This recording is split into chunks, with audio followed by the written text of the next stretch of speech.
Being plus size is a choice. You should learn to not be a dick to children! Who cares? Get off of Omegle and go think, why am I harassing children on the internet? Who? Why do I think it's okay to harass teenagers? Yeah! Cares? Life's too short to exercise. I'm just gonna be honest. There's so many better things to do than exercise. We have finite time on this earth. The exercise is such a conspiracy. Most of the time we knew the start and end point. So on the way back, I started seeing people getting happy and shit because the end was near. But there were some asshole instructors that would hear the happiness and go right on past the end point. When that happened, everybody stopped talking. Heads would stop dropping. And I started taking fucking souls. At that time, I knew what happened in their minds. They were living off the hope factor.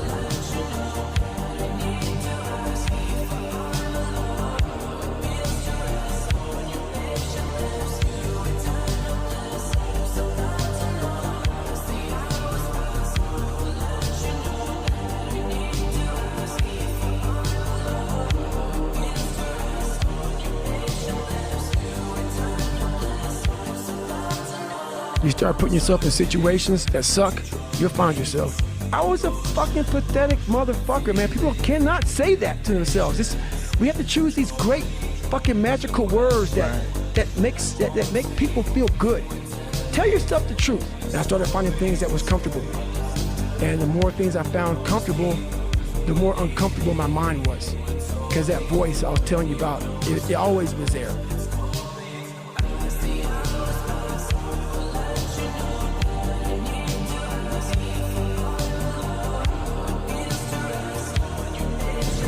Ranger instructor shouted out, "I want to bury you motherfuckers." So I saw that my squad needed some extra motivation. So I said, "Ain't no grave that can hold us down, motherfucker. Ain't no grave that can hold us down." I had two options. To either be that 300-pound guy who sprayed for cockroaches and made $1,000 a month, and at 24 years old, knowing when I'm 50 fucking years old, I can reflect on this and think about what guy I never became, or I can totally just sack it up and fail and fail and fail until I succeed. I wasn't born this motherfucker. I made him. At the bottom of insecurities, fear, self-doubt, lies, was me buried in the fucking fetal position. How I got out of that was recognizing it, being honest with it, being truthful with it, and then fixing it. We like to live on social media with lies about ourselves, how great we are. Get to the source and fix the problem. I'm not the best at anything. I'm not gifted. I'm just driven. They hoped the instructors would stop running. They hoped the water was never cold. They hoped the weather was fucking good. I don't live off that hope shit. I wish the water was cold. I wish them motherfucking instructors keep on fucking running. I wish the fucking rain. When the ending is unknown and the distance is unknown, that's when you know who the fuck you are. 14, come on. 15, shut that muscle down. 16, come on. Get it. 17. They don't know me, son. Get it. 18. They don't know me, son. Get it. 19. They don't know me, son. Yeah. 20, you got some more in you. 21, yeah, get it again. Come on, we want to see it. Good, 22. Who's gonna carry the boats and the logs? That's you, buddy. Come on, 23. Come on, 24. One more, David. Who's one more gonna carry the boats? You're gonna do it. You're gonna do it. You're gonna do it. You did it. Yeah. Who's gonna carry the fucking boats? The other day, this guy's talking about he's struggling to get up. Wants to go to the gym and start grinding early in the morning. I said, when I was 24, I had the same condition, man. I had the same problem. So I started to study it. The more I studied it, I came with this crazy conclusion. I was just being a bitch. When I say bitch, it's not gender specific. It's a mindset. In Goggins, it means weak, soft, feel sorry for yourself. Get your ass enough to lace them up. Stay hard. Get it. 17. They don't know me, son. Get it. 18. They don't know me, son. Get it. They don't 19. know me, son. Yeah. 20. You got They some don't know more. me, son. 21. Yeah, get it again. Come on, we want to see it. Good. 22. Who's gonna carry the boats and the logs? That's you, buddy. Come on, 23. Come on, 24. One more, David. Who's One more. gonna carry the boats?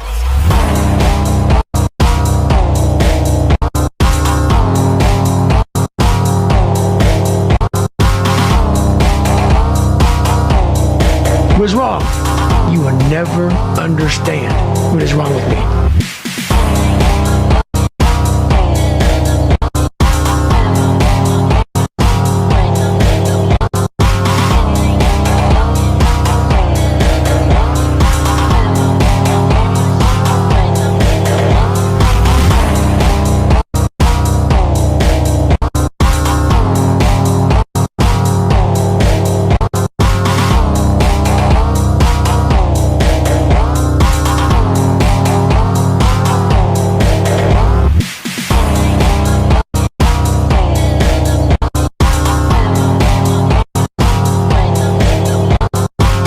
If you want to be great, you want to be the baddest motherfucker ever at what you do, you could be misunderstood by everybody.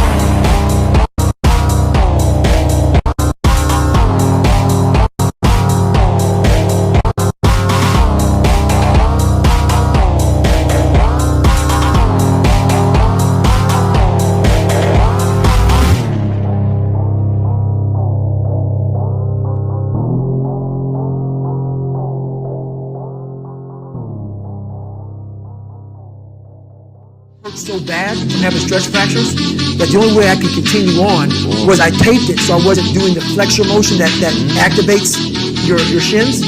So I taped my ankles and my shins up, and I got that from because in my third hell week they weren't going to go back to training anymore. Right.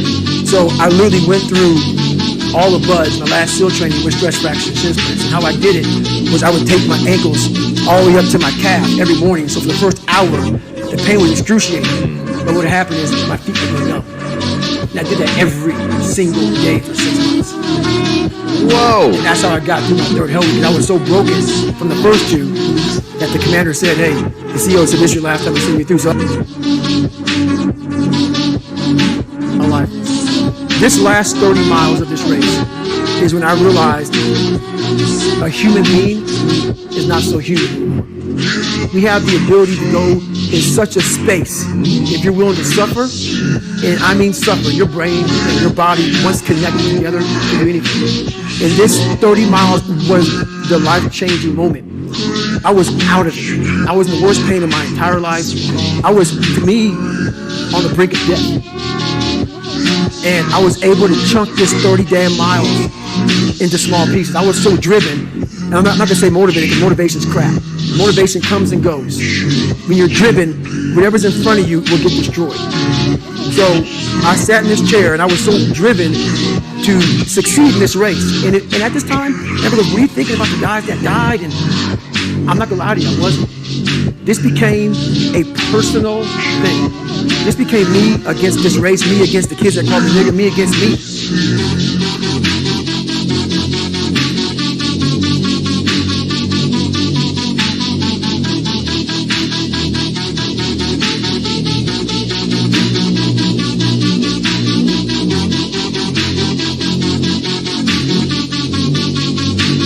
With the right, and people may listen to this and say, this guy is sadistic, he's crazy, no, if you know how I came up, you realize I was just a scared kid that found drive and passion to be something much better than he thought he was. That's all it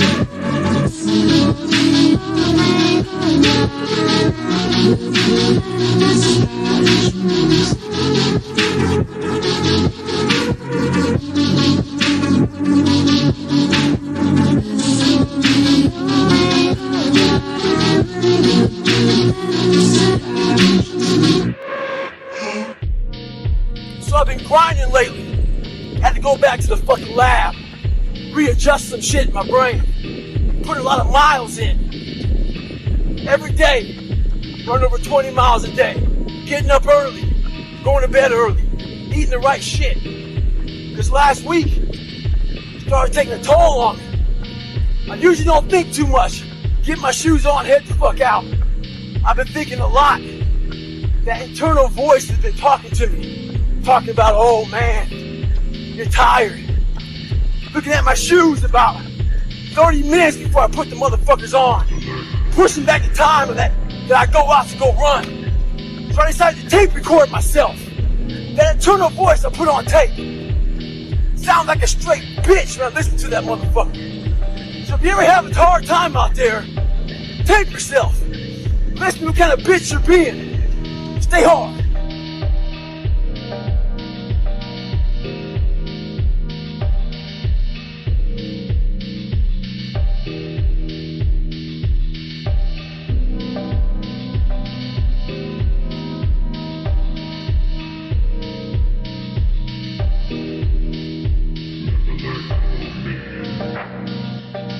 We have two voices in our mind.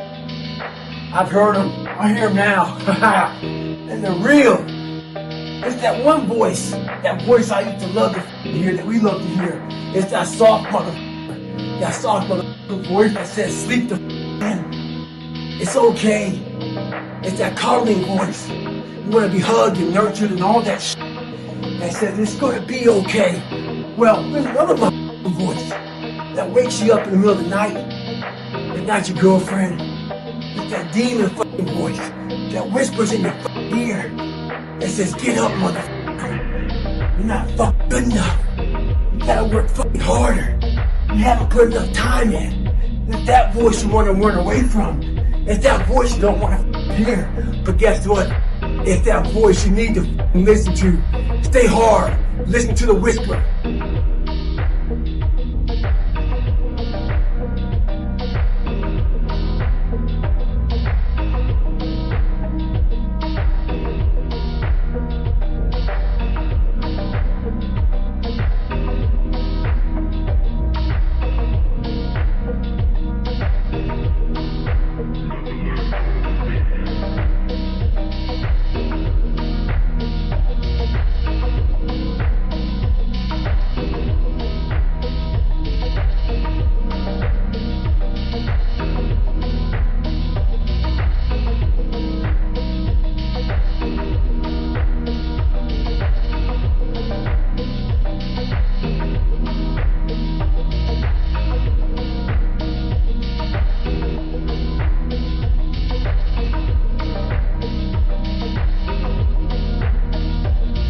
A lot of us dream big.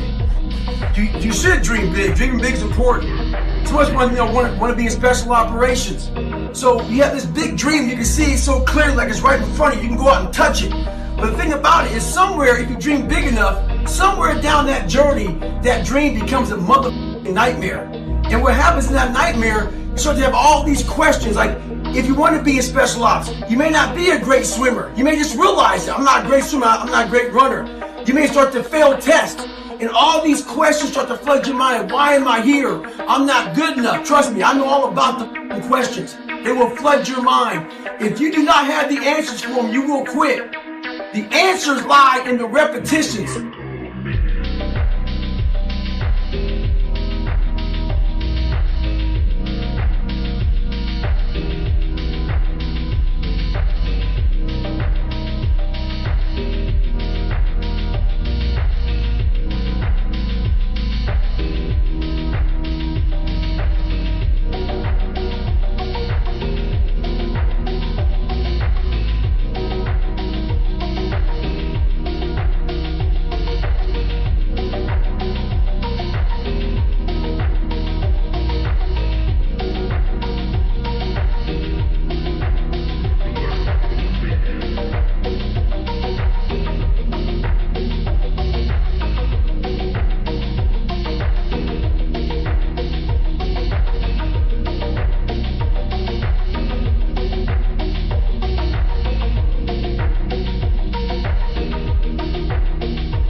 trying to find inspiration and motivation with a depressed mindset. You're depressed because you're not doing it with yourself. You don't find inspiration by not living in the grip of life. You need to live in the grip of life to find inspiration. Put challenges in front of yourself. When you put a challenge in front of yourself and you attack it, that's when you find inspiration. Try to be 10% better than you were last week.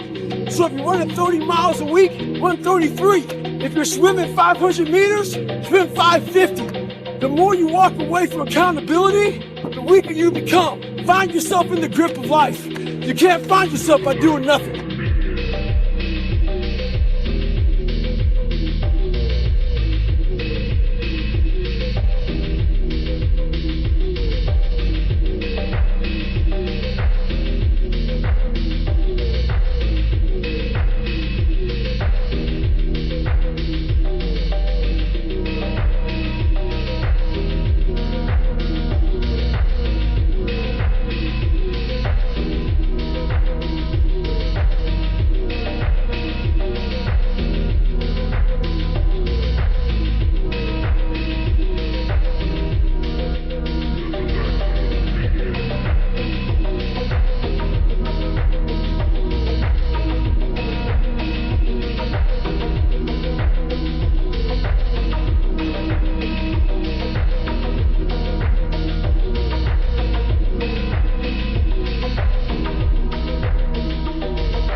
Keep on fucking running. I wish the fucking rain.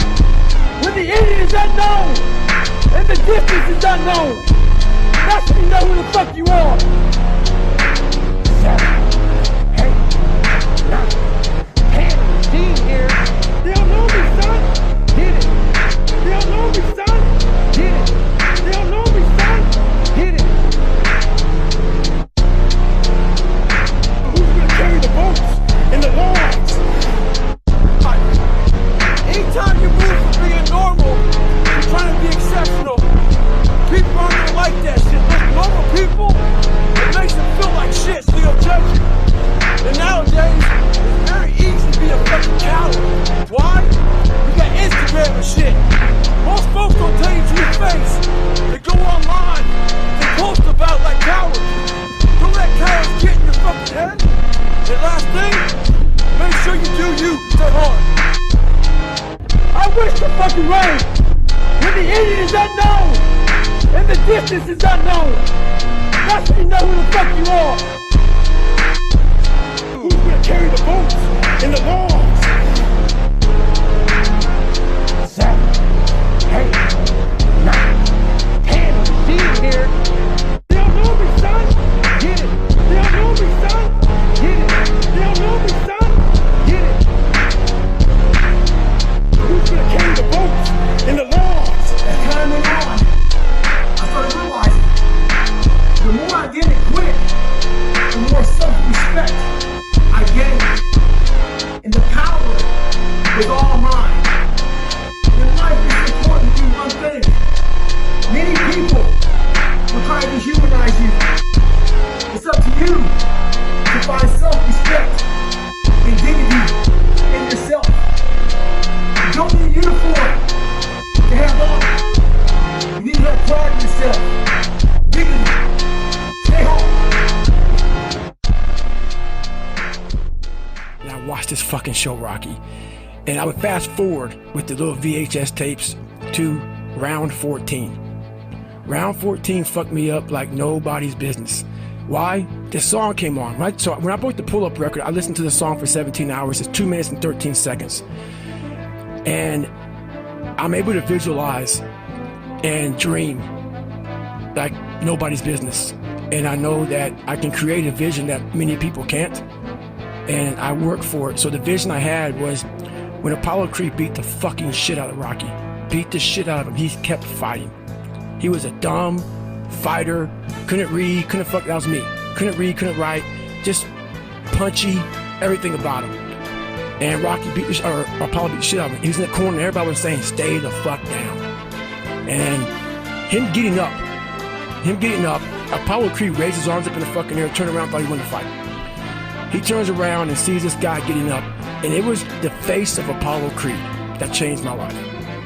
The face of Apollo Creed. It was like, just by that motherfucker getting up, not winning, just by him getting the fuck up, Apollo Creed was his champ, he's the best. Rocky had taken his soul, had literally taken his soul. His head goes down, he looks down like, what the fuck are you? I wanted to be that, not Rocky. I wanted to be the guy that people looked at, I don't care if you like me or didn't like, I don't care, but said, this motherfucker's gonna keep coming after whatever the fuck is in front of me. I wanted that.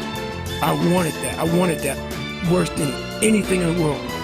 So that is, I kept picturing me falling down and getting up, and every motherfucker that called me nigger, I was dumb. Even myself, I wanted to feel something besides defeat. I wanted to just go the distance. Your own mission statement. What do you want to be in life?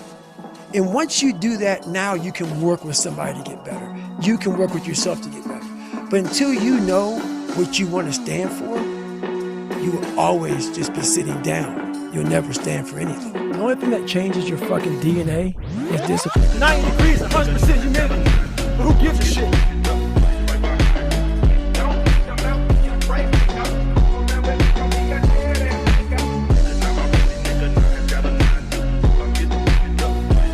Up, hands and feet. I fucking hate the water. I sit like a fucking rock. But this is the one thing that almost stopped me from feeling my dreams.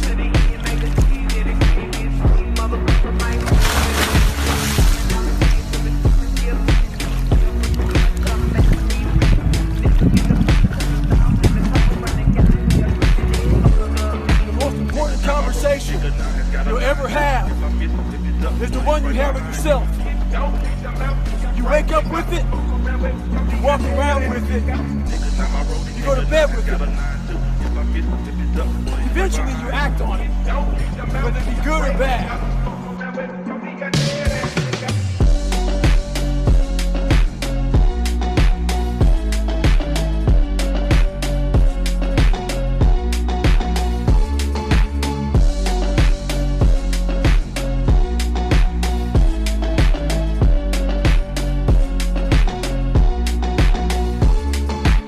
Today I was running, and this guy passes me in the car.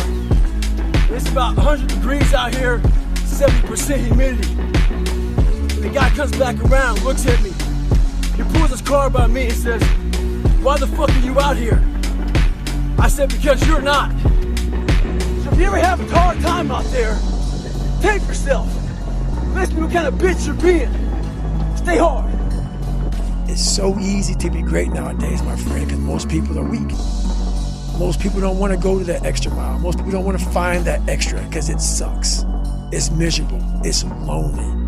And that's where I gain the advantage. Because I know there's so many people that have the ability and just refuse to get off that couch. Refuse to study a few more hours. Refuse to go deeper, to go further. He did! Show him the real warrior! New York today, it's 25 degrees! Stop, stay hard, brother! Stay hard!